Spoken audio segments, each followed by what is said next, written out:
Oh my goodness, that was an adventure and a half. Let me just tell you.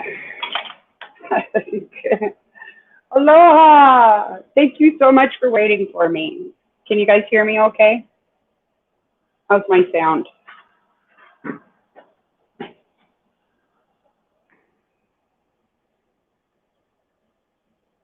All right. Hi, Elmom. Hi, Amy from Crime Sushi. Hi, Bobby Anthony. Hi, Chris Noyd. All right, good. Is the air conditioning making too much background noise? Because it is hot as hell. I mean, like, I can turn it off, but I'll sit here and pour sweat. I'm going to listen like nobody's business. I had to come to my friend's house and steal his Wi-Fi, mooch off it, because I have used all my data, my fast data. So we're going to make this super quick because I'm supposed to be going on Trisha's show tonight. Web Sleuth. We're all familiar with Web Sleuth, right? Love Web Sleuth. And so this is just going to be kind of short and sweet. And then I'm going to hop back on here tomorrow and we'll do it again. Because I also came here to get my UPS delivery, and it came, of course, when I ran home to get keys. So that was fabulous. So basically, oh, let's see. Black Lab OG. All right. Yeah. Okay. So it's been a minute. Let me get the dust off. Let's see. Holy cow. All right. I took notes, y'all. Basically, I went down this rabbit hole of, okay, so the police have said, let's just start with, this is all speculation. This is all just my opinion. This is just like me, like looking into some stuff and then going, that's weird. That's a weird coincidence. And the cops in Moab did say that Brian is not, Brian Foote is not connected to the Moab murders of Kylan Schultz and Crystal Turner. But the Moab police also didn't think it was a domestic violence issue between Gabby and Brian. But so my my faith in their opinions at this point is low, to say the least. So I think it's worth a look. I think it's worth, and then when you hear what I have to say, maybe you will too. So basically, okay, so Kylan, yeah, the police aren't the most thorough. They have no funding. They don't, you know, they're limited as to how much they can look into stuff, whereas I'm not. I don't need a bunch of like, you know, God, what does my brain go blank as soon as I hit go live? What is that? What is that? Like, I can't even form a complete sentence. I don't even know. I was, you know, like talking through this on the way here. Like, I'm going to say this. I'm going to say that. It's going to be great. It's going to be so awesome. And then I get here, I'm like, yeah. Anyway, so what was I even saying before that? I'm not bound by the same guidelines and policies that the police department is. Like, they really have to split their time between their, how many flipping murders are there in Moab though, really? Like, I looked into that. I think they have 100% solve rate there. So let's just start with, I'm just going to kind of go down my notes here. Okay, because I want to watch Web Sleuth. That's one of my favorite shows, and Crime Sushi and Elmom. Oh, I feel like pretty special that you guys are here. I'm really happy that so many people have come. So anyways, now Kylan works at Moonflower, okay? Moonflower is a co-op, so it's like a grocery store, which got me thinking when Brian and Gabby were pulled over on the 12th, Brian had said something about she was on her computer from 9 to 3 and he wanted to go on this hike and they needed to go get water. So then I was like, oh, well, where is, I was going to play around with how to share my screen. I'm not super strong on the whole technology end of this, but so I don't know. We'll figure out that the next time. That's going to take time. So I'll play around with trying to figure out. I'm doing this on a tablet. Look, my phone is right here. But it's having some issues, and it keeps having corrupted files. And yeah, so anyway, not important. So Kylan worked at Moonflower. She actually worked the day that Gabby and Brian had their fight. So I'm like, well, if they were at a coffee shop, is there a coffee shop in the Moonflower? And there's a deli. There's a small deli. They have Wi-Fi, but right across the street from the Moonflower is a place called, did I write it in my notes? That'd be great if I did. I'm not sure that I did. Let's see. This chicken scratch, I tell you. I wrote it in little sentences, like broke it apart, but let's see. So there's a coffee shop right across the street. It's like Coffee Roasters or something like that. There's quite a few reviews on the website that talk about how great the Wi-Fi is, and it's a really nice place to get to sit all day and work. And so none of those reviews were left by Gabby or Brian. They're random people, and some of them are fairly recent. And so it stands to reason that they were right across the street at that coffee shop. Now, the place that you park for the Moonflower is, I mean, that is the side that the Coffee Roasters is on. So if you go on Google Maps and look,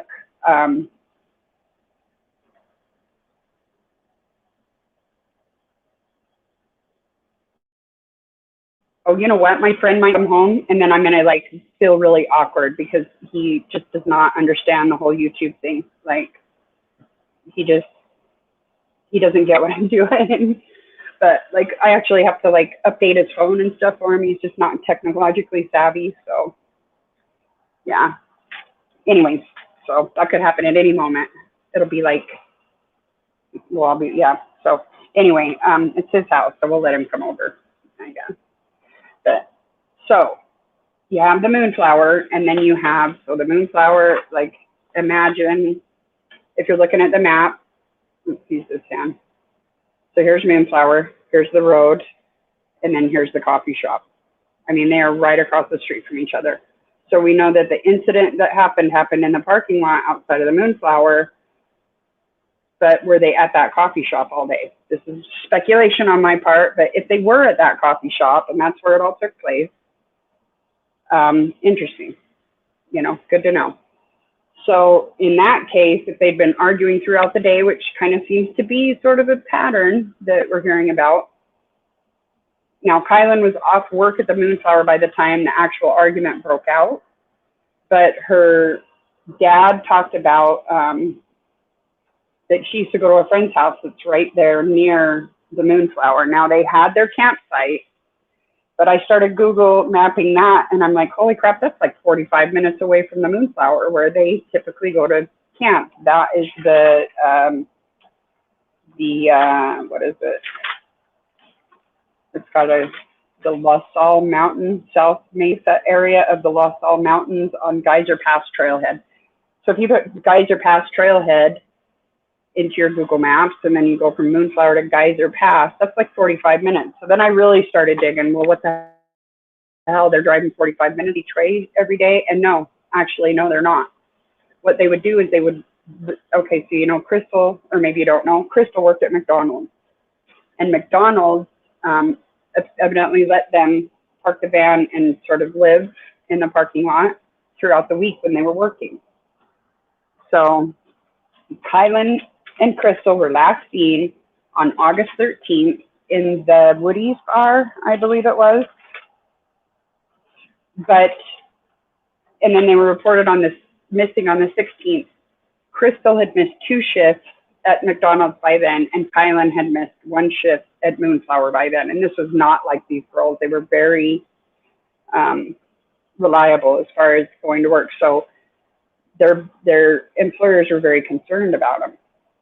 And so they were able to get the missing person, you know, and I believe that it originally started out as an attempt to locate.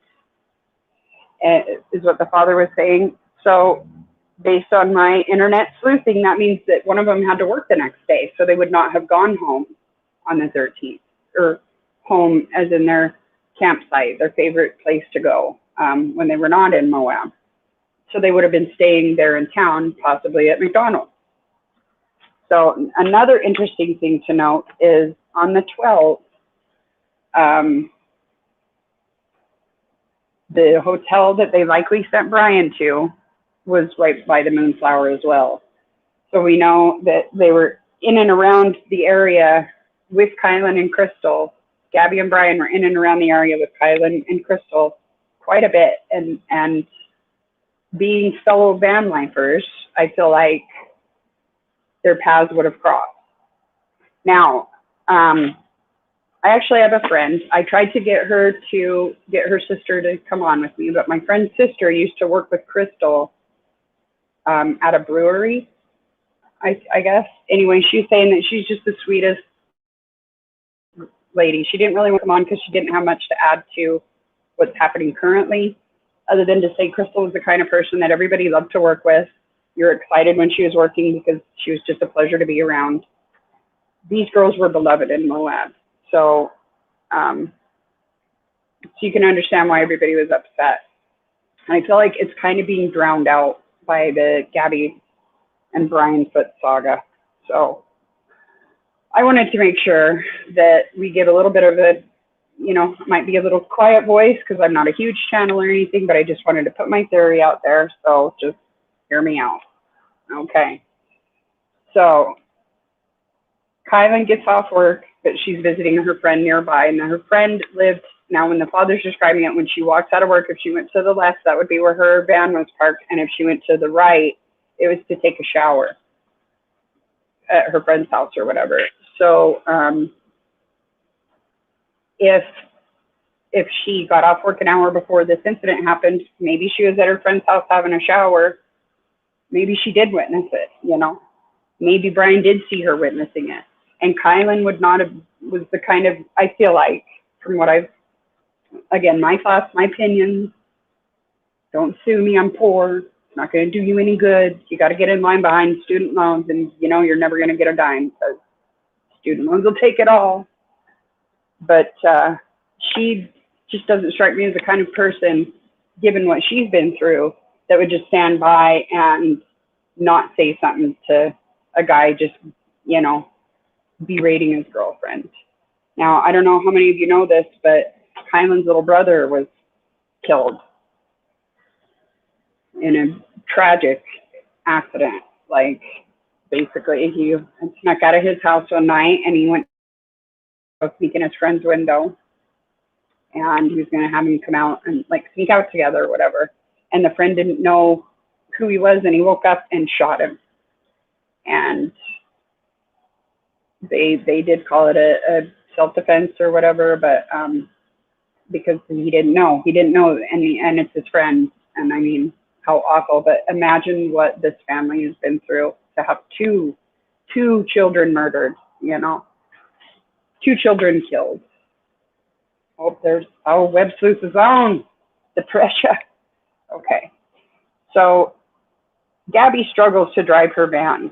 And so could it, that was stated, but where she was at in the entrance of Arches, I'm not sure you're allowed to stay there overnight. So I wondered, could Brian have thought maybe she would go to a campsite, and so maybe he was trying to find her. That's kind of a loose, that's an outlier thought. Okay, so could they, I almost wonder if because they saw someone creeping around their campsite. So we got to think of the timing of this, right? So were they camping the night of the 12th or the night of the 11th? Or because the night of the 12th, that's when Brian's supposed to be in a hotel and Gabby is on her own with the van, right? So when did this incident of a guy creeping around the campsite happen? I haven't really been able to definitively figure that out, but I know that they talked about it to their friends at the bar. And the dad did clarify that. It has been said that it was a text message. but it was actually to the friends at the bar. They were just talking. Sorry, I'm forgetting to read chat. It was a few years ago.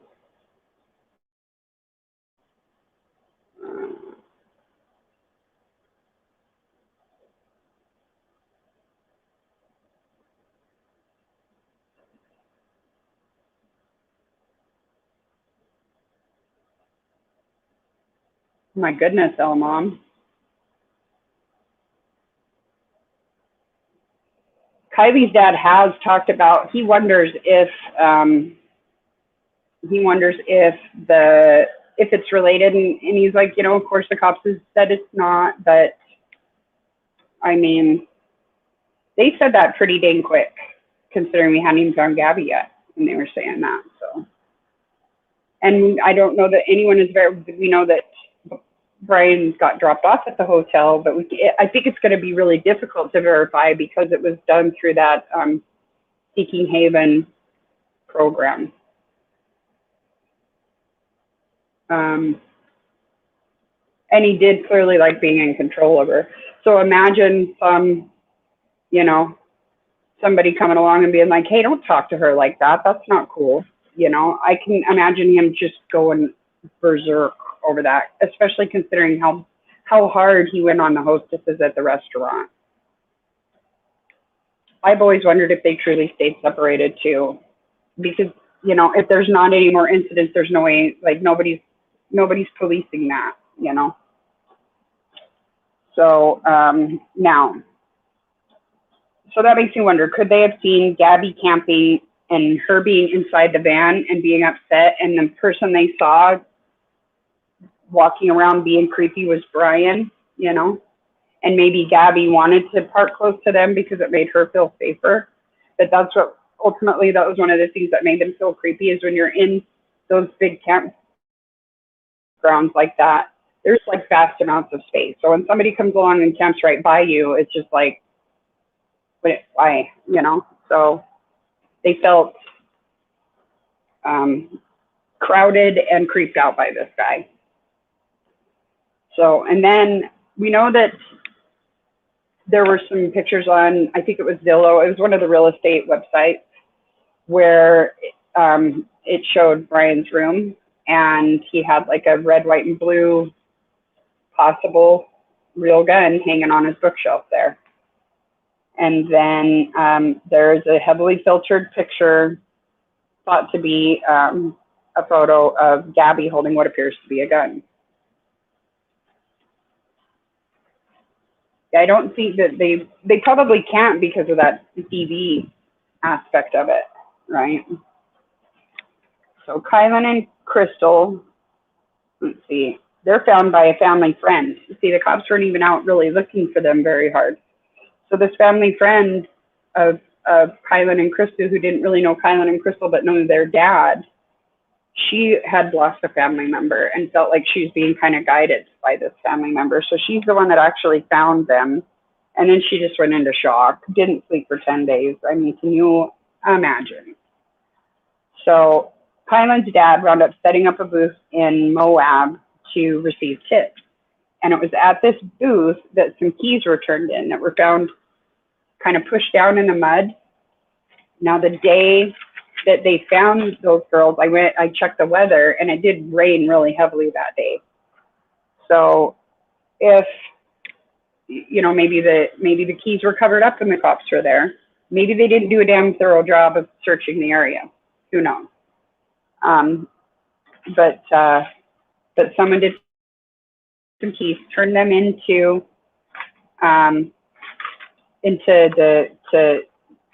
I forgot his name, Jean-Paul. I think his name is Jean-Paul, Kylan's dad. And so he turned those over to the police. But one thing was, like, they identified some of the key fobs, but there was a key fob on there that was found. It turned out to be, it went to a rock climbing gym. And we know that it was really old, though, and faded, so it was difficult to identify at first, but then they were able to. And internet sleuths, they were able to identify the logo on the keys as belonging to a rock climbing gym. So we have the Moonflower.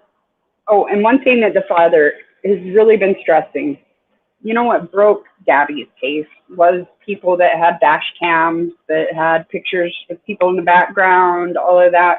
If people could just go and check their photos from August 13th through about August 20th, or through August 16th rather, to see if you're in that area at all, please, please, please just check your videos, scan them, see if you see anything, and get that turned into law enforcement.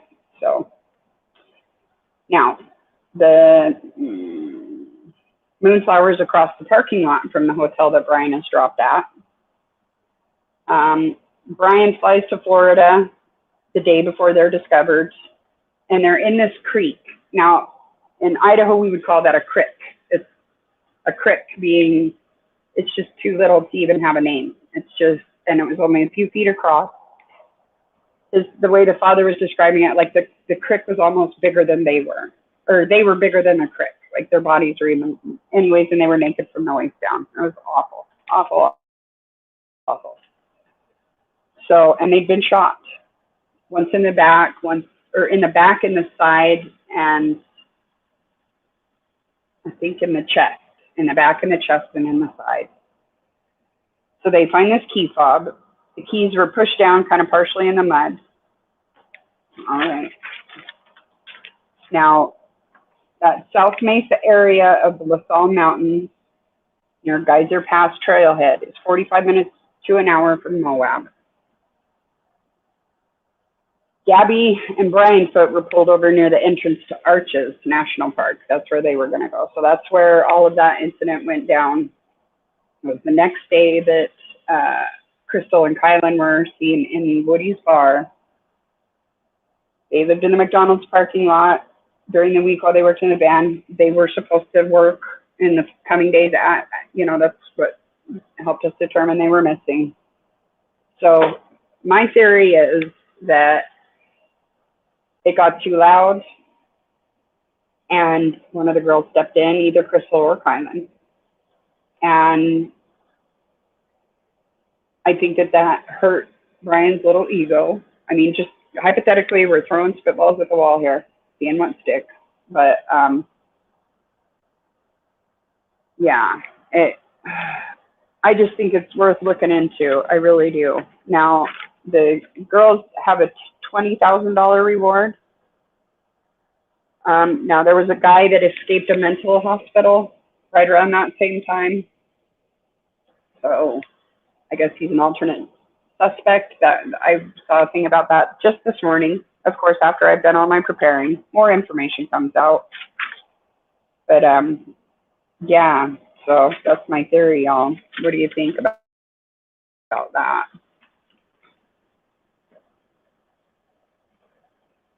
Right, that, yeah.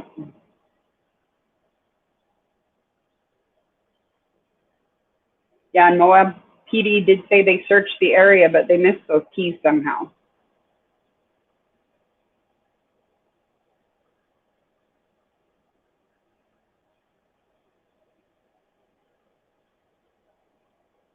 Thank you, Black Lab OG. Thank you.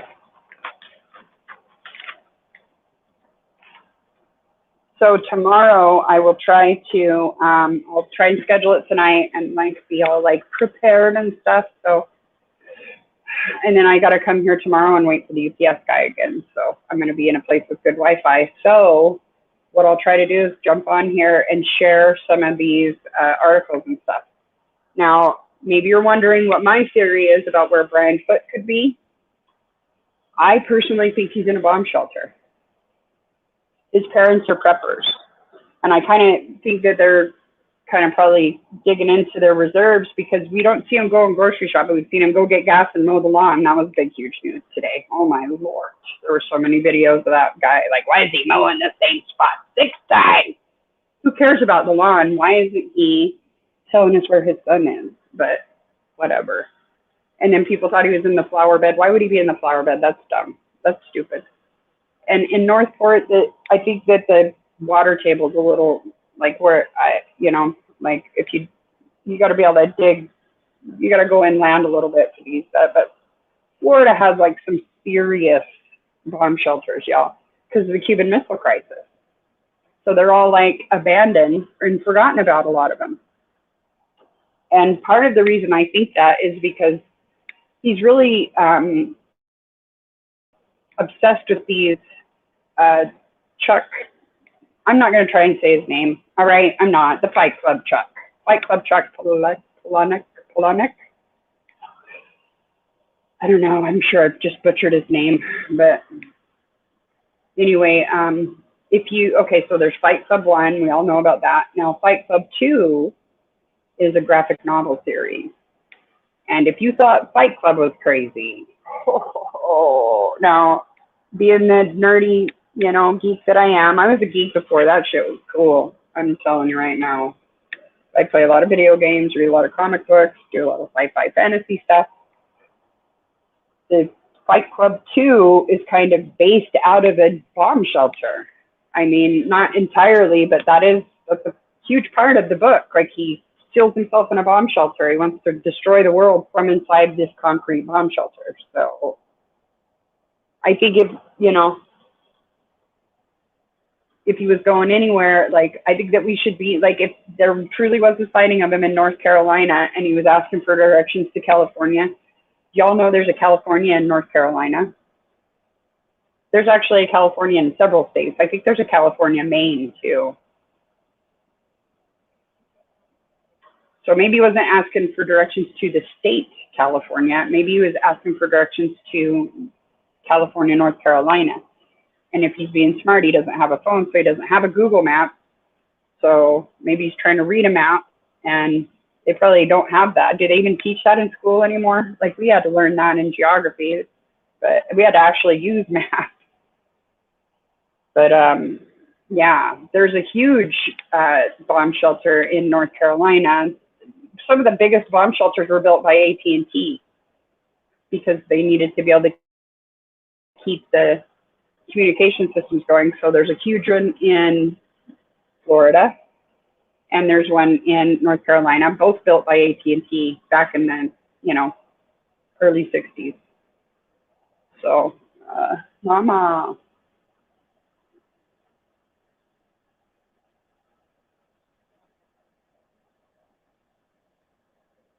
Went and visited the house today. I got to see the small amount of items that are still left over there that had been placed. Yeah. So tomorrow I will, I'm going to figure the screen sharing thing out here now while I have some Wi-Fi. And tomorrow we will go over some more of this, but in greater detail. And then I'm going to go ahead and end this because I am missing Wempus, and so are you. So meet me over there, okay? And thank you so much for coming. I will put I'm going to put a thing up for, so you can expect when. And then hopefully I won't be on Hawaiian time tomorrow. I tend to be a little bit late because I just don't get out much, y'all. Jeez, I'm telling you, it's tough. Just chaos. Just wreaking its havoc as I'm trying to do anything. That if I was just sitting around quietly, everything would be, not anyway. So I will see you all tomorrow, and I will see you tonight on Wempus if you follow me over. So let's go. All right. Love you guys.